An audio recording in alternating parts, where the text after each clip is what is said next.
बेटा आज हम स्टार्ट कर रहे हैं class 10 chapter 9 page number 06।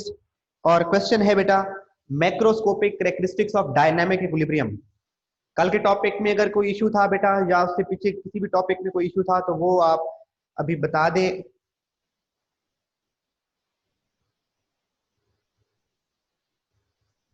Otherwise हम फिर आगे मूव करते हैं। कोई इशू नहीं था तो फिर बेटा ये वेरी इंपॉर्टेंट लॉन्ग क्वेश्चन है बेटा, हमारे इस चैप्टर का थर्ड लॉन्ग क्वेश्चन कई बार एग्जाम में रिपीट हो चुका है। अगर आपके पास यूनिक नोट्स हैं तो उसमें आप देख सकते हैं, इसके साथ रिपीट होता रहा है। पेपर में 5 पॉइंट है इसके, और जो पॉइंट्स वाले क्वेश्चन होते हैं बेटा आपको पहले भी बताया हुआ है, इनके एग्जाम में आने के चांसेस बहुत ज्यादा होते हैं। तो macroscopic characteristics of dynamic equilibrium हम स्टार्ट करने जा रहे हैं बेटा। Macroscopic characteristic of dynamic equilibrium. Word macroscopic का क्या मतलब है? दो टर्मिनोलॉजीज होती हैं बेटा, एक होती है माइक्रोस्कोपिक और एक है मैक्रोस्कोपिक। माइक्रो का मतलब होता है वेरी स्मॉल और मैक्रो का मतलब होता है लार्ज। मतलब बेटा कि हमने डायनामिक इक्विलिब्रियम की ऐसी प्रॉपर्टीज को स्टडी करना है जो कोई बड़े पैमाने पर हैं, जिनको हम इजीली अंडरस्टैंड कर सकते हैं, जिनको अंडरस्टैंड करने के लिए बहुत बारीकियों में, बहुत पेचीदगियों में नहीं जाना पड़ता। तो हम स्टार्ट कर रहे हैं बेटा मैक्रोस्कोपिक कैरेक्टरिस्टिक्स। और देखें बेटा फर्स्ट पॉइंट आपके सामने बुक ओपन होनी चाहिए, पेज नंबर 06 मैंने लिखा है बेटा, पेज 06 बुक ओपन होनी चाहिए बेटा। फर्स्ट पॉइंट देखें, an equilibrium is achievable only in a close system. पहला पॉइंट के equilibrium is achievable only in close system.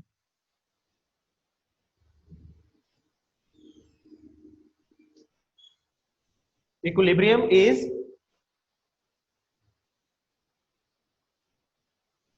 achievable only in closed system.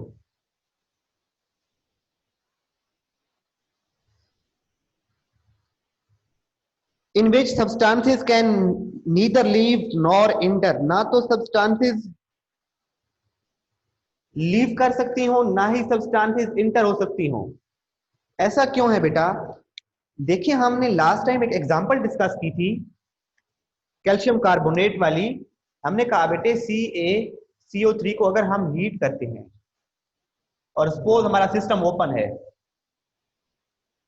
तो इसकी जो बेटा डिकम्पोजिशन से, ये बोर्ड नजर आ रहा है, हाँ, इसकी डिकम्पोजिशन से जो CO2 बनेगी, अगर सिस्टम ओपन होगा तो वो सिस्टम से क्या हो जाएगी, एस्केप हो जाएगी और पीछे अकेला बच जाएगा कैल्शियम ऑक्साइड। और इन दोनों का आपस में दोबारा रिएक्शन पॉसिबल नहीं रहेगा।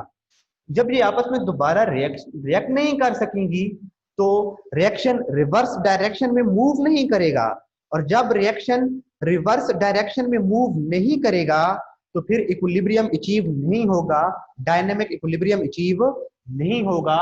तो इसीलिए बेटा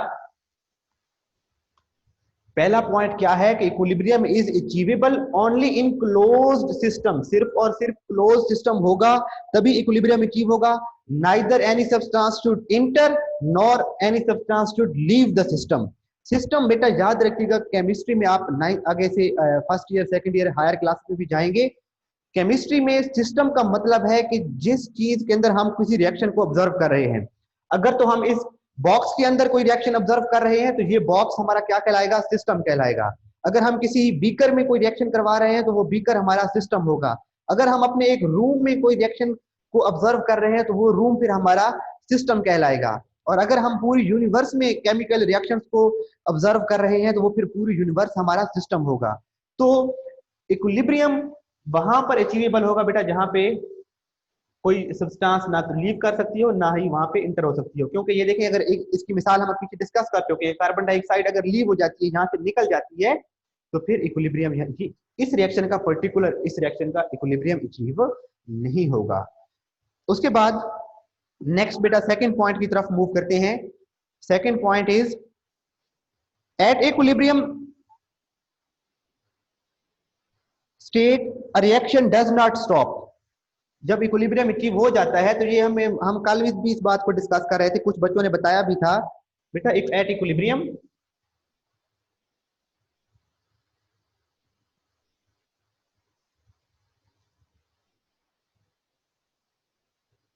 रिएक्शन डज नॉट स्टॉप।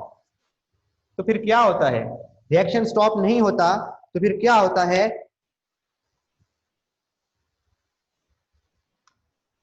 जब रिएक्शन स्टॉप नहीं होता तो क्या होता है बेटा कि forward reaction and reverse reaction keep on taking place at same rate but in opposite direction. Forward and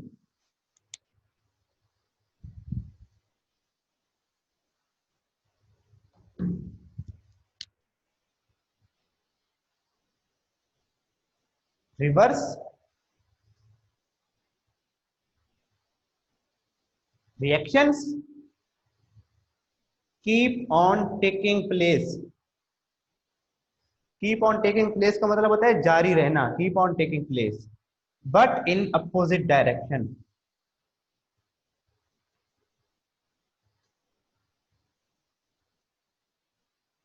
जो फॉरवर्ड रिएक्शन है that will move from left to right while reverse reaction will move from right to left direction. तो ये एक second characteristic हो गया बेटा dynamic equilibrium का। Third point की तरफ मूव करें बेटा। थर्ड पॉइंट बुक पर देखें, सर बच्चे को लैटिन कीजिएगा। थर्ड पॉइंट देखिए बेटा, at equilibrium state the amount of reactants and products do not change. At equilibrium state amount of reactants and products do not change, even physical properties like color, density etc remain the same। amount of reactants and products do not change। Third point क्या है बेटा कि at equilibrium, मैं इसको explain करता हूं बेटे। At equilibrium amount of reactants and products do not change।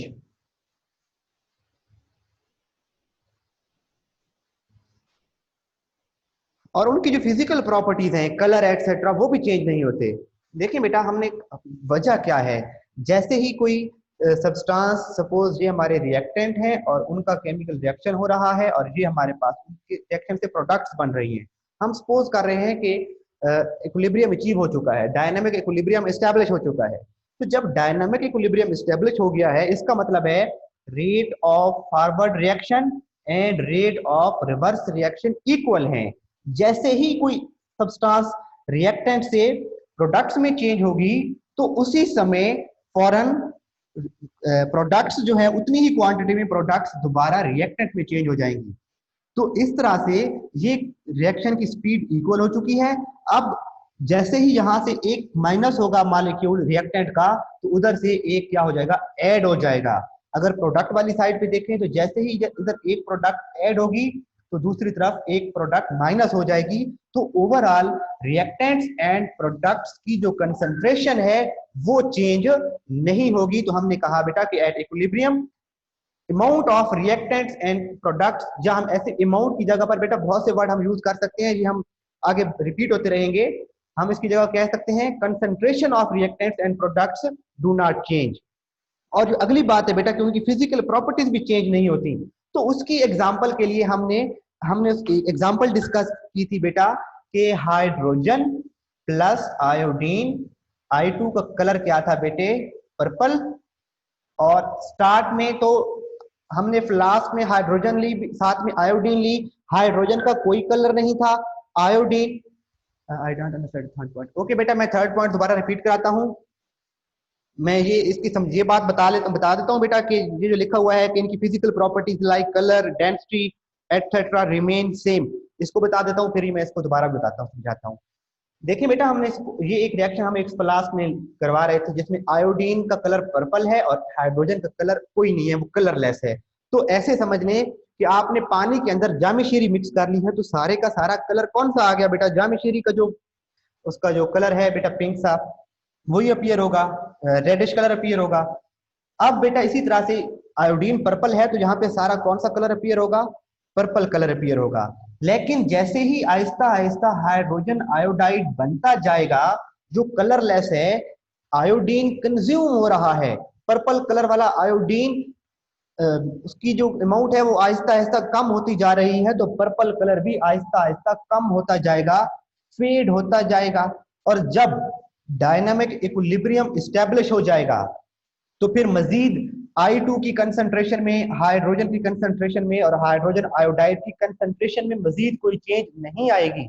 जब इनकी कंसंट्रेशन में कोई चेंज नहीं आएगी तो यहां पर इक्विलिब्रियम की कंडीशन में जो कलर होगा, समझ लें कि आपने इसके अंदर दूध मिक्स कर दिया है और वो कलर फेड हो गया है, तो अब जो कलर है वो मजीद चेंज नहीं होगा। दोबारा इस पॉइंट को देखें बेटा कि हमने कहा कि at equilibrium amount of reactant and amount of product do not change. वजह क्या है बेटा कि जब इक्विलिब्रियम एस्टेब्लिश हो गया है तो रेट ऑफ फॉरवर्ड रिएक्शन और रेट ऑफ रिवर्स रिएक्शन दोनों इक्वल हो चुके हैं। जितने मॉलिक्यूल रिएक्टेंट से प्रोडक्ट्स बनाते हैं उतने ही मॉलिक्यूल प्रोडक्ट से दोबारा रिएक्टेंट बना देते हैं। तो ओवरऑल जो रिएक्टेंट की कंसंट्रेशन है और जो प्रोडक्ट की कंसंट्रेशन है वो सेम रहती है। जब इनकी कंसंट्रेशन या इनकी अमाउंट चेंज नहीं होती तो फिर इनकी जो प्रॉपर्टीज होती हैं, जो इनका कलर है, जो इनकी डेंसिटी है, वो प्रॉपर्टीज भी चेंज नहीं होती। क्लियर है बेटा ये पॉइंट? अब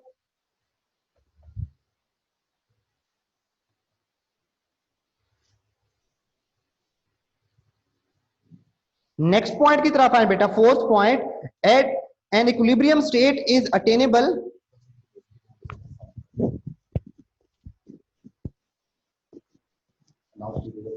आप बेटा देखिएगा साउंड क्लियर है? अब चेक कीजिएगा बेटा साउंड क्लियर है, कोई इशू तो नहीं आ रहा। फोर्थ पॉइंट देखें बेटा, N equilibrium state is attainable from either way.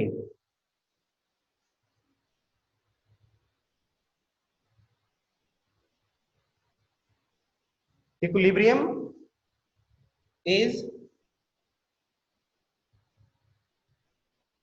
Achievable या अटेनेबल फ्रॉम आइदर वे। आगे वो लिखता भी है कि that is starting from reactants और प्रोडक्ट्स। चाहे तो हम रिएक्टेंट वाली साइड से स्टार्ट करें, चाहे प्रोडक्ट वाली साइड से स्टार्ट करें, इक्विलिब्रियम अचीव हो जाएगा।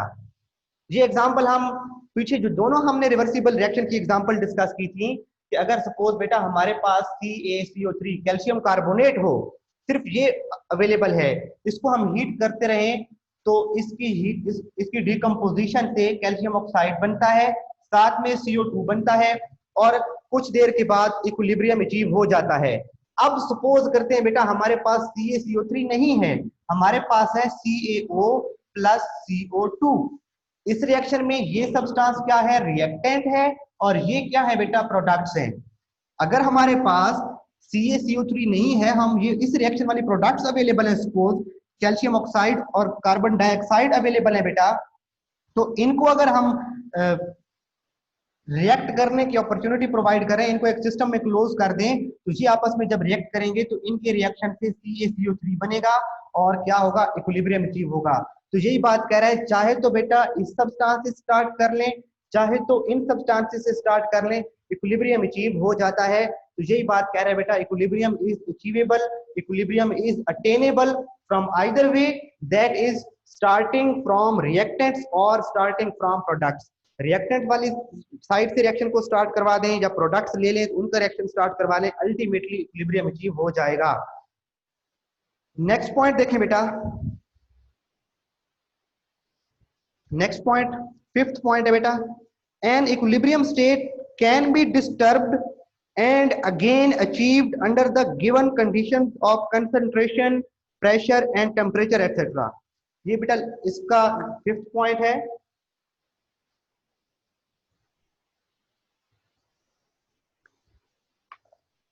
Equilibrium state can be disturbed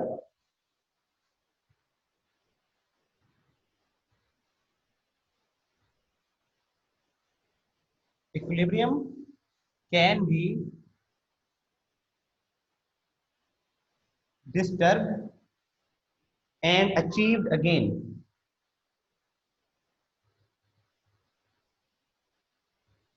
इस पॉइंट को समझने के लिए बेटा फिर हम एक और देसी सी एग्जांपल देखते हैं। देखिए बेटा, आप लोगों ने कोई बर्तन लिया और उसमें हमने पानी लिया हुआ है और उसमें हमने शुगर डिसॉल्व कर रहे हैं, थोड़ी सी अमाउंट में हमने उसमें क्या ऐड किया है, शुगर। अब शुगर क्या है बेटा, वो पानी में डिसॉल्व हो रही है। एक टाइम आएगा जब मजीद शुगर डिसॉल्व होना स्टॉप हो जाएगी। जितनी सपोज एक टेम्परेचर है हमारा, रूम टेम्परेचर पे हमने शुगर डिसॉल्व की है, मैक्सिमम शुगर डिसॉल्व हो गई है, उसके बाद मजीद शुगर डिसॉल्व नहीं हो रही, एक सैचुरेटेड सोल्यूशन बन चुका है। अब बेटा, जब सैचुरेटेड सोल्यूशन बन चुका होता है तो उस वक्त होता क्या है कि जो कुछ जो है यहाँ पर डिसॉल्व फॉर्म में मालिक्यूल्स हैं, और मैं एक बेटा सपोज ये जो बड़े मालिक्यूल्स हैं ये डिसॉल्व हो गए, ये बड़े मालिक्यूल में बना रहा हूँ, ये अनडिसॉल्व पड़े हुए हैं नीचे, और बाकी ये छोटे छोटे मालिक्यूल सपोज कर लें बेटा, ये क्या है, ये डिसॉल्व फॉर्म में अंदर घूम रहे हैं पानी के अंदर। तो एक्चुअली यहाँ पे क्या होगा बेटा कि शुगर जो अनडिसॉल्व है, जो डिसॉल्व नहीं हुई, वो मॉलिक्यूल डिसॉल्व हो रहे होते हैं, और जो डिसॉल्व ऑलरेडी थे वो अनडिसॉल्व फॉर्म में वापस आ रहे होते हैं। ये एक इक्विलिब्रियम स्टेज होती है। इक्विलिब्रियम यहां पर भी डेवलप हो चुका होता है कि जो डिसॉल्व्ड है, डिसॉल्व्ड शुगर है, that is coming back into undissolved form. और जो अनडिसॉल्व फॉर्म में शुगर पड़ी है, वहां से बेटा शुगर किस में मूव कर रही है, डिसॉल्व फॉर्म में मूव कर रही है, और इक्वल रेट पे जितने मॉलिक्यूल अनडिसॉल्व हो रहे हैं उतने ही मॉलिक्यूल डिसॉल्व हो रहे हैं। ये रिएक्शन कंटिन्यू है और एक इक्विलिब्रियम अचीव हो चुका है।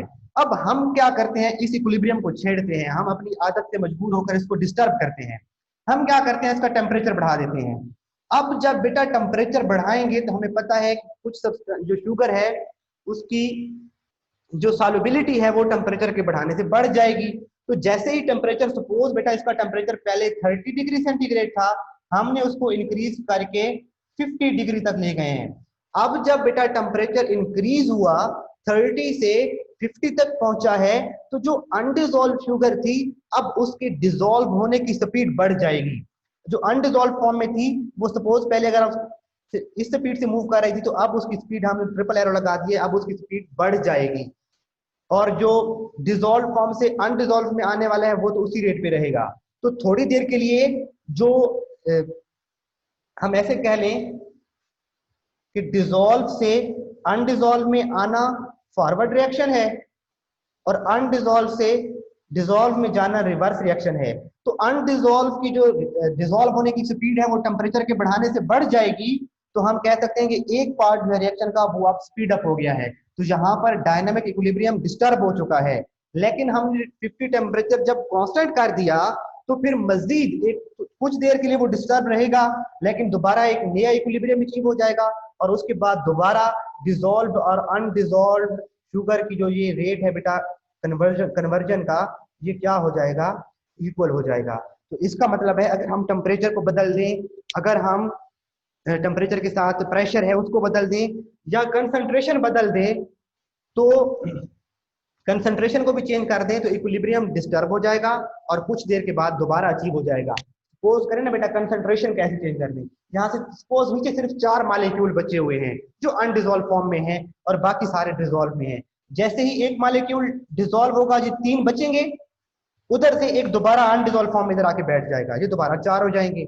हम क्या करते हैं, कोई अपने तरीके से कोई फार्मूला लगाते हैं और यहाँ से 2 मॉलिक्यूल निकाल लेते हैं। तो हमने कंसंट्रेशन क्या कर दी बेटा, अब चेंज कर दी, हमने 2 मॉलिक्यूल खुद निकाल लिए, तो कंसंट्रेशन क्या कर दी, चेंज कर दी।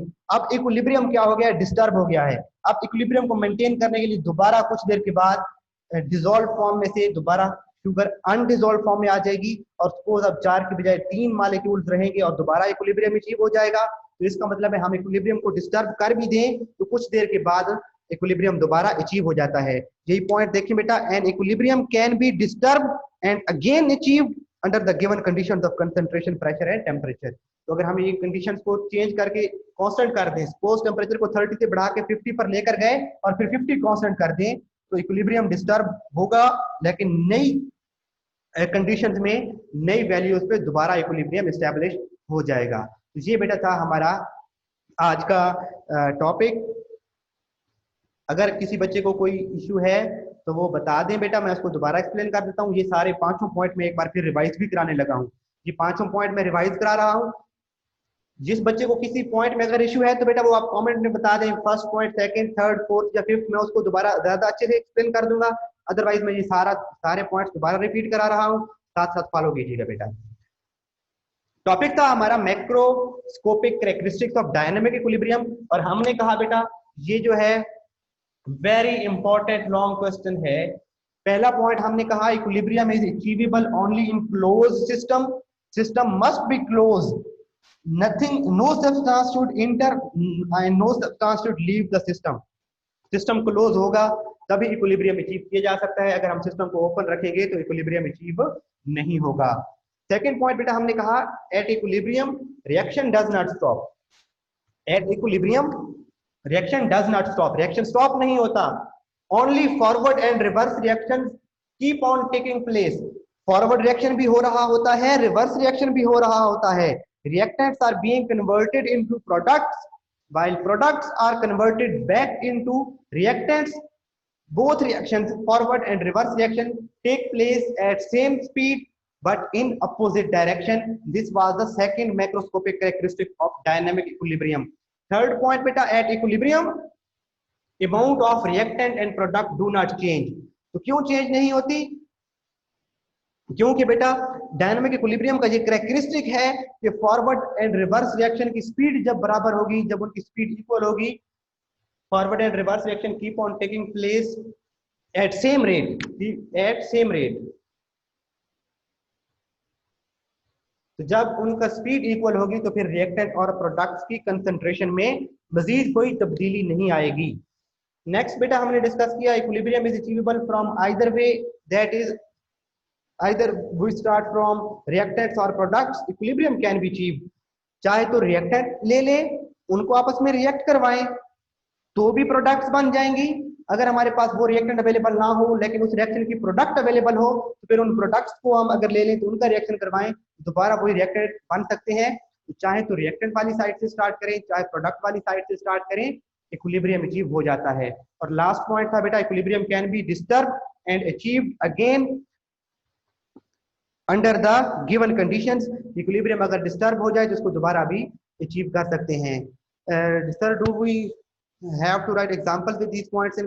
नो बेटा, आपने इन क्वेश्चन के साथ जो एग्जांपल्स मैं बता रहा था ये सिर्फ इसलिए बता रहा था कि बेटा आपको इनकी समझ आ जाए, एक एक पॉइंट क्लियर हो जाए एग्जांपल के साथ। जब आपको इनकी अंडरस्टैंडिंग हो गई तो, क्योंकि ये हमें ना तो कहा गया है ना ही हमारी बुक में ये एग्जांपल्स दी गई हैं, तो ये एग्जांपल्स नहीं देनी। और एक और बात, इनकी बेशक तरतीब आगे पीछे हो जाए कोई मसला नहीं है। ये पहला पॉइंट आप 5वें नंबर पे लिखते हैं, चौथा पॉइंट आप दूसरे नंबर पे लिखते हैं, कोई तरतीब अगर मिक्स हो भी जाते हैं सिर्फ आपने ये 5 पॉइंट याद रखने हैं, तरतीब जिस तरह से भी लिख लें। एनी अदर क्वेश्चन बेटा? How does it complete equilibrium, I don't understand. अच्छा जी, दोबारा इक्विलिब्रियम कैसे सर, फिफ्थ वाला एक बार दोबारा समझा दें। ठीक है बेटा, 5वां पॉइंट मैं दोबारा समझा देता हूँ।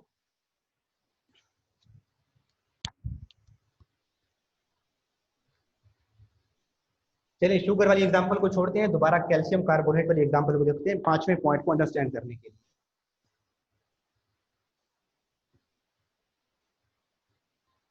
CaCO3 और इनकी ब्रेकडाउन से बन रहा है CaO प्लस CO2। सपोज बेटा टेम्परेचर हमने फिक्स किया हुआ है, सपोज 100 कर लें, कोई भी हम ये वैल्यूज, ये नहीं है कि ये कोई ठीक वैल्यूज है, जब हमें नहीं मालूम कि कौन सी वैल्यूज पे कितने मॉलिक्यूल्स होंगे, हम सिर्फ अपनी अंडरस्टैंडिंग के लिए, उसको समझने के लिए एग्जांपल को सिंप्लीफाई करके देख रहे हैं। सपोज बेटा इसके होते हैं 200 मॉलिक्यूल और यहाँ पर इसके बेटा है 100 मॉलिक्यूल और इसके हैं 100 मॉलिक्यूल, और इनमें इक्विलिब्रियम अचीव हो चुका है। ये हम सिर्फ अपने अंडरस्टैंडिंग के लिए फर्जी वैल्यूज ले रहे हैं, सपोज्ड वैल्यूज ले रहे हैं, इनमें इक्विलिब्रियम अचीव हो चुका है। अब हम क्या करते हैं बेटा, किसी एक की कंसंट्रेशन चेंज कर देते हैं। सपोज इसको हम, इसके पहले 200 मॉलिक्यूल जहां पड़े हैं तो हम किसी मेथड से इसकी मॉलिक्यूल्स को 200 से कम करके बेटा हम 160 कर देते हैं। तो अब देखिए बेटा इसकी कंसंट्रेशन क्या हो गई है, चेंज हो गई है। अब इधर का रिएक्शन क्या होगा बेटा, जिस स्पीड से भी चल रहा है, ये जो रिवर्स डायरेक्शन में रिएक्शन की है वो स्पीड बढ़ जाएगी, क्योंकि पहले तो 200 और 100 के दरमियान में बैलेंस आया हुआ था, अब हमने बैलेंस जो है वो डिस्टर्ब कर दिया है, हमने बैलेंस डिस्टर्ब कर दिया है, तो अब रिवर्स रिएक्शन स्पीड अप हो जाएगा और इनकी जो वैल्यूज है वो 80 पर सपोज आ जाएंगी और अब जाकर दोबारा इक्विलिब्रियम क्या हो जाएगा, अचीव हो जाएगा। थोड़ी देर के लिए इक्विलिब्रियम डिस्टर्ब हुआ है लेकिन वो नई वैल्यूज पर दोबारा एडजस्ट हो गया है। अब बेटा इब्राहिम अब क्लियर हुआ ये पॉइंट कि हम इक्विलिब्रियम को डिस्टर्ब कर दें तो कुछ देर के बाद वो दोबारा अचीव हो जाएगा। ठीक है बेटा। अब इसके बाद बेटा मैंने कल आप लोगों को एक क्वेश्चन का कहा था कि तीसरा क्वेश्चन आप लोगों ने खुद इसको देख कर आना है कि why the amount of reactant and product do not change in reversible reaction. तो किया था बेटा, आप लोगों ने देखा है इसको, सर्च किया है इसको?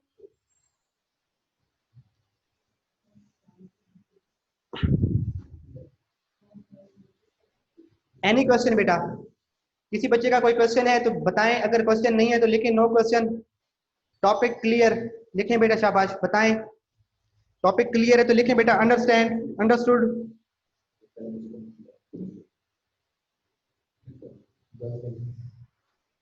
Other side will automatically balance it.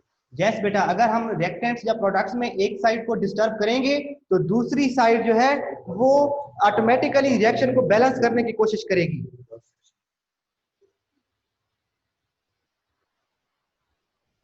Sir कल क्लास होगी बेटा? इतवार को कौन सी क्लास होती है?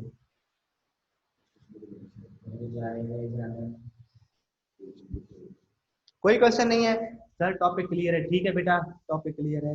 कल बेटा हमने मंडे को हम जो टॉपिक पढ़ेंगे that is law of math action, very important topic है। उससे पहले तक ये जितने भी हमने क्वेश्चंस पढ़े हैं, शॉर्ट क्वेश्चन डिस्कस किए हैं, लॉन्ग क्वेश्चन डिस्कस किए हैं, संडे है बेटा, सारे एक बार देखें। कहीं पे कोई कंफ्यूजन आती है वो हमसे पूछें ताकि हम बगैर किसी कंफ्यूजन के आगे मूव करते रहें बेटा।